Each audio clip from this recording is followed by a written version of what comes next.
बच्चों, आपके अपने YouTube चैनल एडवांस मैथ में आपका बहुत बहुत स्वागत है। और आज हम बात करेंगे निर्देशांक ज्यामिति की प्रश्नवाली 7.3 के बारे में। इसके मैं सवाल नंबर 1, सवाल नंबर 2 और सवाल नंबर 3 तीनों की वीडियो बना करके आपको समझाने का प्रयास करूंगा। बहुत इंपॉर्टेंट सवाल है, आप पूरी वीडियो देखें, थोड़ी लंबी जरूर हो सकती है। देखिए, तो इसमें त्रिभुज के क्षेत्रफल का सूत्र लगेगा। त्रिभुज के क्षेत्रफल के सूत्र से ही सारे सवाल होंगे। तो आप त्रिभुज के क्षेत्रफल का सूत्र हर हाल में याद कर लें, वरना हमारी वीडियो देखने का कोई महत्व नहीं रह जाएगा, कोई इंपॉर्टेंट बचेगा नहीं। तो देखिए, पहला सवाल करता हूं। त्रिभुज का क्षेत्रफल ज्ञात करो, जिसके शीर्ष दे रखे हैं। पहले मैं एक त्रिभुज बना लेता हूं। ये मैंने त्रिभुज बना लिया, इसका नाम ए, इस शीर्ष का नाम मैंने ए दे दिया, इस शीर्ष का नाम बी और इसका सी, ऐसे नाम दे दिए। अब इसके निर्देशांक दे रखे हैं, ए के तो दे रखे हैं, ए के दे रखे हैं 2 और 3, बी के दे रखे हैं -1 और 0, सी के दे रखे हैं 2 और -4। अब त्रिभुज का क्षेत्रफल ज्ञात करो, ये वाला। चूंकि ये रेखागणित में नहीं हो रहा कि त्रिभुज का क्षेत्रफल 1/2 आधार गुणा ऊंचाई हो जाए, ये निर्देशांक ज्यामिति है। इसमें निर्देशांक दे रखे हैं। ए वाला जो है, इसके निर्देशांकों को x1 और y1 कहेंगे। x1 बराबर 2 हो गया, y1 बराबर 3 हो गया। इन निर्देशांकों को x2 और y2 कहेंगे, बी वालों को। सी वालों को x3 और y3 कहेंगे। एक बात और समझा दूं, रटना मत, कोई जरूरी नहीं आप इसको ए माने। आप इस बिंदु को ए मान लेते, इसको बी मान लेते, इसको सी मान लेते, कोई फर्क नहीं, किसी को कुछ भी मान सकते हो। और अब त्रिभुज का क्षेत्रफल का सूत्र लगेगा, जिस सूत्र को मैं यहां लिख रहा हूं। त्रिभुज का क्षेत्रफल, त्रिभुज का क्षेत्रफल। यदि आपको सूत्र याद नहीं है, मैं बार बार सूत्रों के बारे में बहुत जोर देता हूं कि सूत्र याद नहीं है तो फिर गणित में सवाल करने का कोई इंपॉर्टेंस नहीं है। सूत्र याद होना चाहिए। 1/2 x1 y2 - y3 plus x2 y3 - y1 plus x3 y1 - y2। ठीक है, ये सूत्र है इसका। सारे मान हमारे पास हैं, आप चाहे तो यहां लिख सकते हैं x1 बराबर 2, y1 बराबर 3, वरना आप यहां से लिख लीजिए। अगर यहां लिखोगे तो ज़्यादा बढ़िया रहेगा। देखिए, मैं डायरेक्ट समझता हूं। 1/2 x1 की वैल्यू ये रही 2, ब्रैकेट y2 का मान कहाँ है, ये रहा 0, माइनस सूत्र में है y3 की वैल्यू ये रही -4। जब मैं -4 यहां लिखूंगा तो माइनस माइनस प्लस का 4 हो जाएगा, प्लस x2 का मान आप देख ले, ये रहा -1।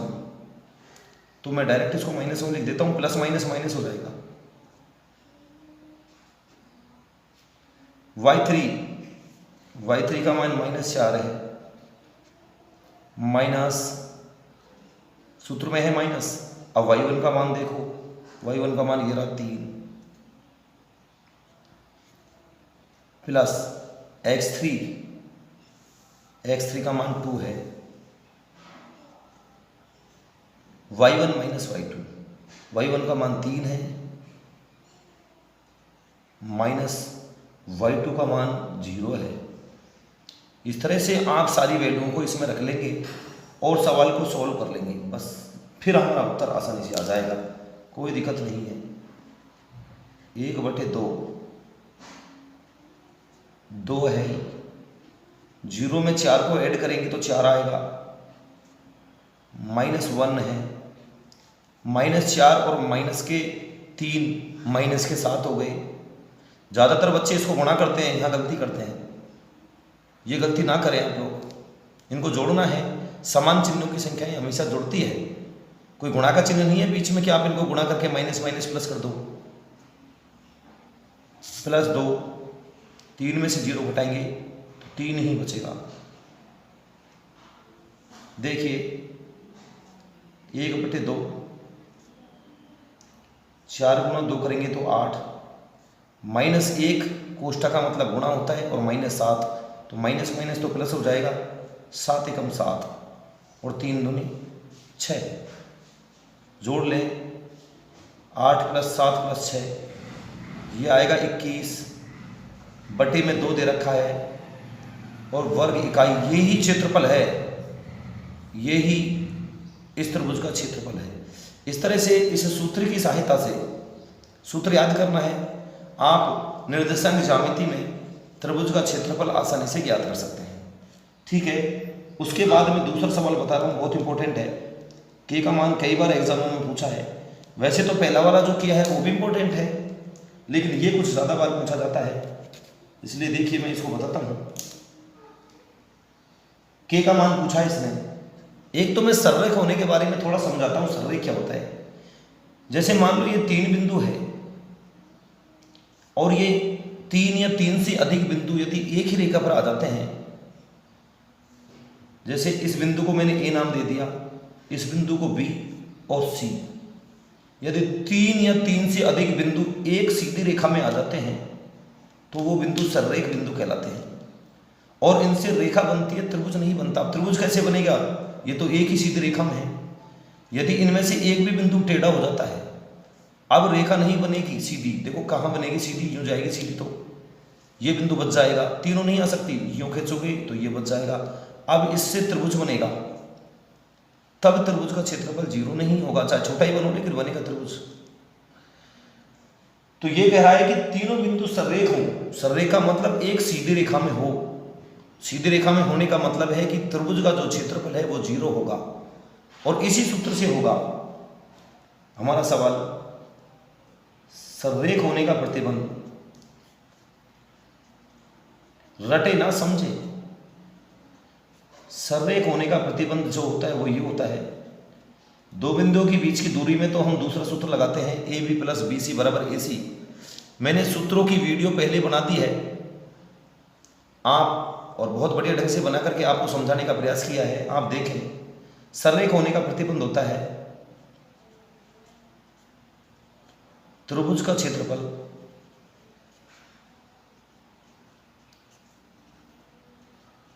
बराबर 0।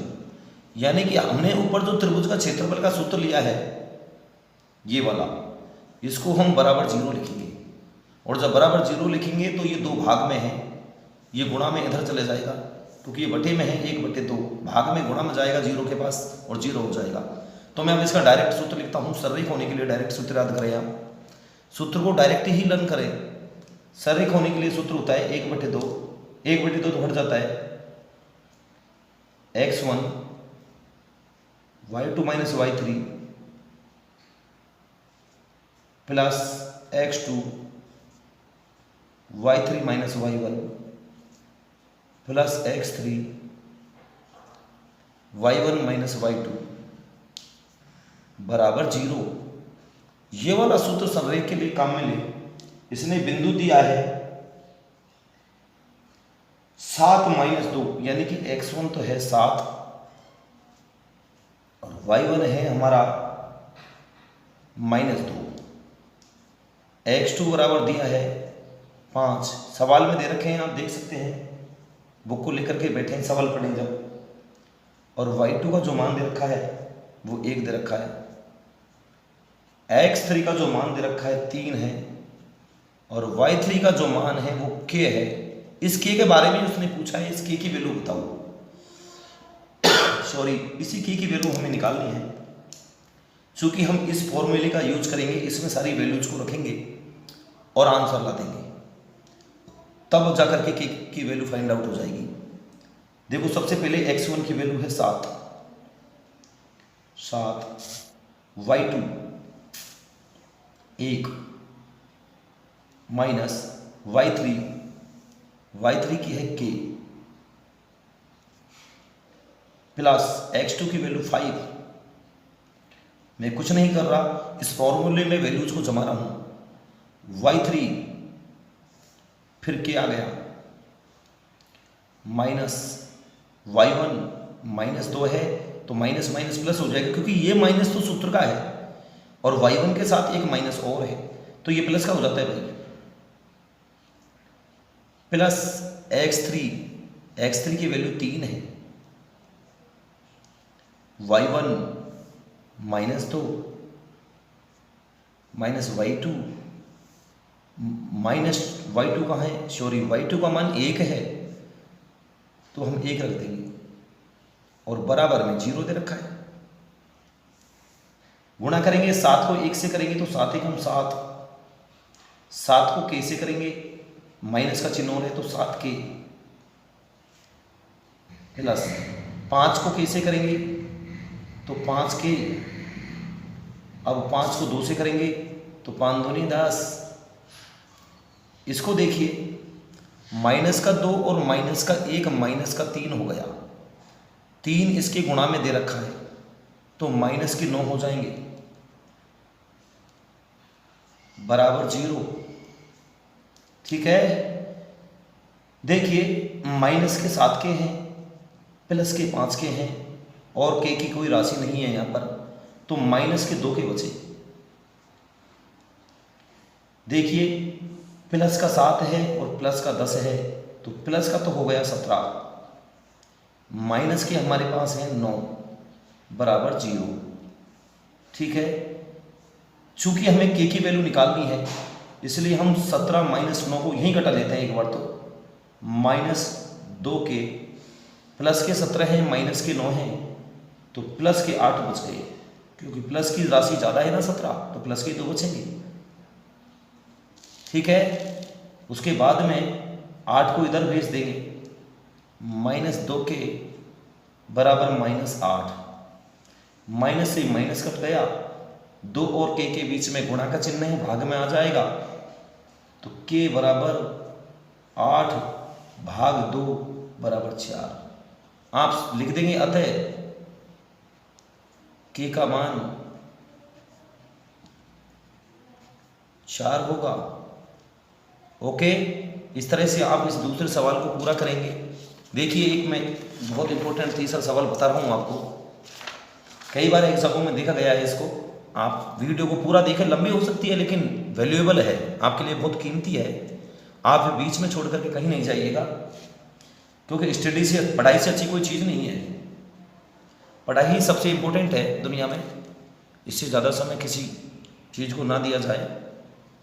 देखिए अब मैं आपको बताता हूँ तीसरा वाला सवाल एक बार आप पढ़िए इसमें से, बुक में से मैं आपके सामने लाता हूँ। शीर्ष 0 - 1 2 1 और 3 0 वाले त्रिभुज की भुजाओं के मध्य बिंदु, इनसे जो त्रिभुज बनेगा उनकी भुजाओं के मध्य बिंदु से बनने वाले त्रिभुज का क्षेत्रफल ज्ञात कीजिए। पहले तो मैं ये जो त्रिभुज बनेगा इन बिंदुओं से, इसके मध्य बिंदु से जो बिंदु निकलेंगे उनसे जो त्रिभुज बनेगा उसको निकालूंगा। देखिए उसके बाद इस क्षेत्रफल का दिए हुए त्रिभुज के क्षेत्रफल के साथ अनुपात ज्ञात कीजिए। देखो मैं इस सवाल को बताता हूं, बहुत इंपॉर्टेंट सवाल है। तीसरा सवाल,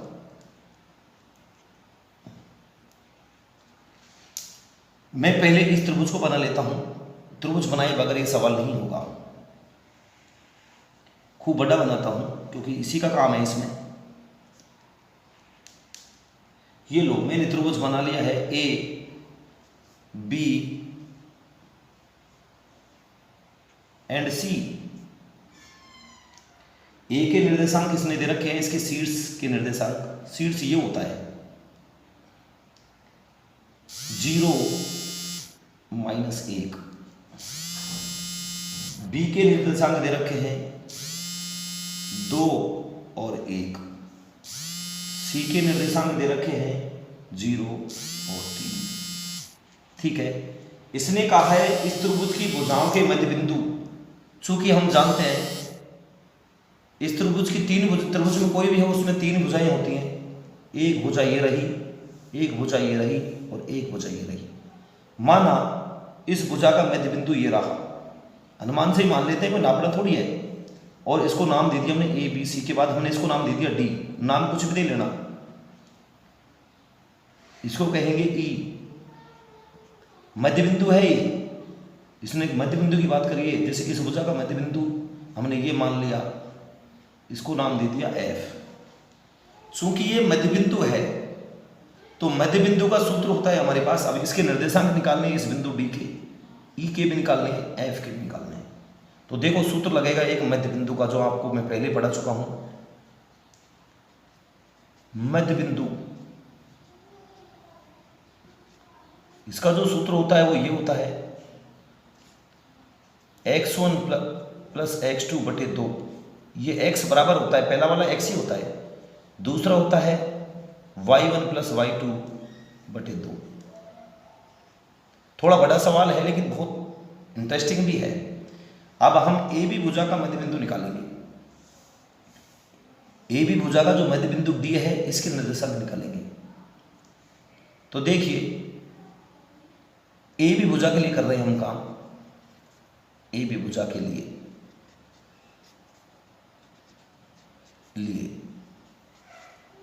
जब हम ए बी भुजा की बात कर रहे हैं,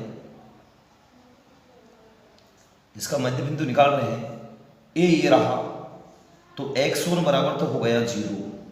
ये x1 y1 है ए, और y1 बराबर हो गया -1। x2 बराबर हो गया, ये रहा ए बी, बी को मानेंगे x2 y2 2, और y2 बराबर हो गया 1। और इस सूत्र में जमा देंगे तो मध्य बिंदु डी आ जाएगा। तो डी बराबर आएगा, डी बराबर हमारा बिंदु आया है, जमा तो x1 प्लस x2, x1 का मान तो 0 है, प्लस x2 का मान 2 है बटे 2, और y1 प्लस y2, y1 -1 है, y2 है 1 बटे 2। तो बिंदु डी जो आया है, 0 में 2 जोड़ेंगे तो 2 आएगा, 2 में 2 का भाग देंगे तो 1, और -1 और +1, 0 में जब 2 का भाग देंगे तो 0।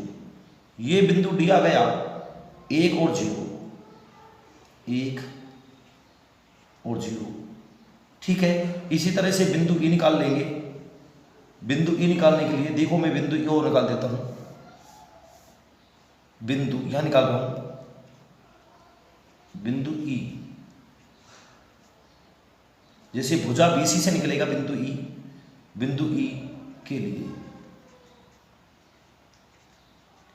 आप डायरेक्ट भी निकाल सकते हो। देखो मैं डायरेक्ट निकालना बताता हूं आपको।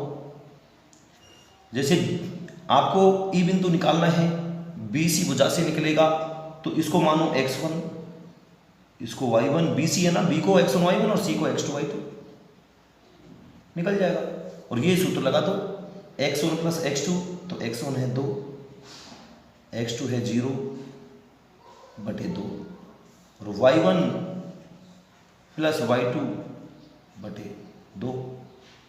तो कितना आ गया देखिए, जो बिंदु आया है वो आया है हमारा 2 में 0 जोड़ेंगे तो 2, 2 में 2 का भाग देंगे तो 1, 3 + 1 हो गया 4, और 4 में जब भाग देंगे 2 का तो 2 आएगा। तो अगला जो बिंदु आया है वो 1 और 2 आ गया हमारा बिंदु ई। ठीक है। अब हम इसी तरह से बिंदु एफ निकाल लेंगे। एफ बिंदु जो निकलेगा वो ए और सी भुजा से निकलेगा, इसी का तो मध्य बिंदु है ये।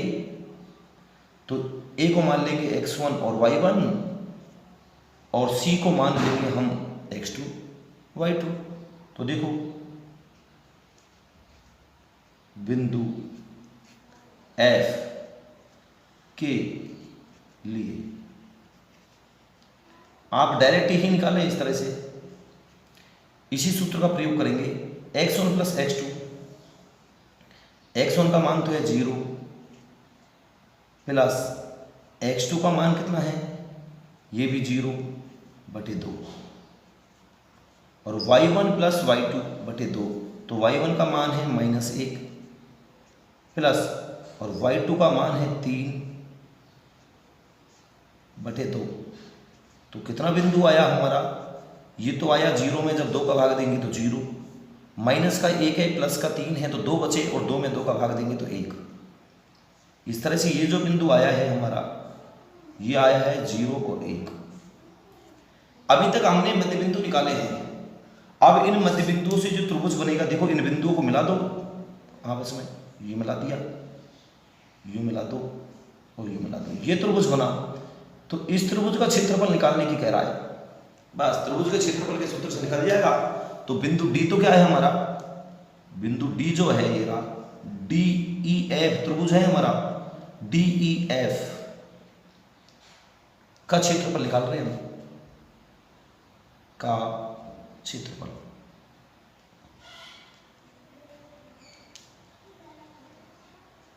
तो डी ई एफ का क्षेत्रफल निकालने के लिए जैसे पहला सवाल किया था, सेम उसी तरह हो जाएगा। देखिए डी को मान लो x1 y1, ई को मान लो x2 y2 और एफ को मान लो x3 y3। तो देखो x1 बराबर तो आ गया, डी ई एफ है तो डी x1 बराबर तो आ गया 1 और y1 बराबर आ गया 0 और x2 बराबर आ गया 1 और y2 बराबर आ गया 2 और x3 बराबर आ गया 0 और y3 बराबर आ गया 1। अब बस त्रिभुज DEF का क्षेत्रफल हम निकाल लेते हैं। सूत्र वही लगेगा, मैं वापस सूत्र लगा रहा हूं, 1/2 x1 y2 minus y3 plus x2 y3 minus y1 plus x3 y1 minus y2। ठीक है, 1/2 x1 की वैल्यू 1 दे रखी है, y2 माइनस y3, y2 तो है 2 माइनस y3 की वैल्यू है 1 प्लस x2 का मान 1 है, y3 माइनस y1, y3 का मान है 1 माइनस y1 का मान कितना है 0 प्लस x3 देखिए 0, y1 माइनस y2, y1 का मान 0 माइनस y2 का मान 2। देखिए 1/2 1, 2 में से -1 करेंगे तो 1 बचेगा 1 और 1 में से 0 घटाएंगे तो 1 बचेगा, 0 में से ये तो 0 है और 0 में से -2 घटाएंगे तो -2 ही बचेगा। आगे इसकी कैलकुलेशन है, ज़्यादा डिफिकल्ट कुछ नहीं है, 1 एकम 1, 1 एकम 1 और 0 को 2 से गुणा करेंगे तो 0 हो जाएगा। तो 1 और 1 आ गया 2, 1/2 तो है ही, 1 और 1 हो गया 2, चूंकि 2 से 2 कट जाएगा तो 1 वर्ग इकाई। ये आया है त्रिभुज DEF का क्षेत्रफल। कौन से वाले त्रिभुज का, त्रिभुज DEF का क्षेत्रफल ये पूछा था उसने। अब आगे इसने पूछा है कि देखो आप खुद करना, मैं समझाता हूं आपको, वीडियो लंबी हो जाएगी, कि अब ये बड़े वाला जो त्रिभुज है इसका क्षेत्रफल भी आप इसी सूत्र से निकालना। त्रिभुज के क्षेत्रफल का जो सूत्र मैंने लगाया है बड़ा वाला, इसी वाले सूत्र से निकालना। इसमें भी बिंदु दे रखे हैं हमको, A दे रखा है, B दे रखा है, C दे रखा है। A को मानना x1 y1, B को मानना x2 y2, C को मानना x3 y3 और फिर त्रिभुज के क्षेत्रफल के सूत्र से आप इसको निकालना। उसका क्षेत्रफल 4 आएगा, उसका जो क्षेत्रफल आएगा त्रिभुज पूरा निकालना है आपको। ये वीडियो लंबी हो जाएगी इसलिए मैं इसको आपको समझा रहा हूं। त्रिभुज ABC का जब क्षेत्रफल निकालोगे वो आएगा 4 वर्ग इकाई, क्षेत्रफल को वर्ग कहते हैं, वर्ग में लिखा जाता है। अब जैसे मान लो DEF का क्षेत्रफल तो आ गया 1, त्रिभुज ABC का क्षेत्रफल आ गया 4 वर्ग इकाई। उसने ये पूछा कि इनका अनुपात बताओ, त्रिभुज ABC का क्षेत्रफल अनुपात त्रिभुज DEF का क्षेत्रफल। देखिए ABC का क्षेत्रफल जैसा आप निकालोगे तो 4 आएगा, निकाल लो। उसके बाद अनुपात, और ये हमने निकाल लिया DEF का 1 आ रहा है, तो 4:1 इसका आंसर आएगा फिर। ठीक है बच्चों, इस तरह से आप इन सवालों को कंप्लीट कर सकते हैं। बहुत इंपॉर्टेंट सवाल है, बार बार एग्जाम में आते हैं। यदि आपको हमारी वीडियो अच्छी लगी है तो आप डेफिनेटली हमारे चैनल को सब्सक्राइब करें, लाइक करें, शेयर करें और कमेंट बॉक्स में कमेंट करें। बहुत बहुत धन्यवाद।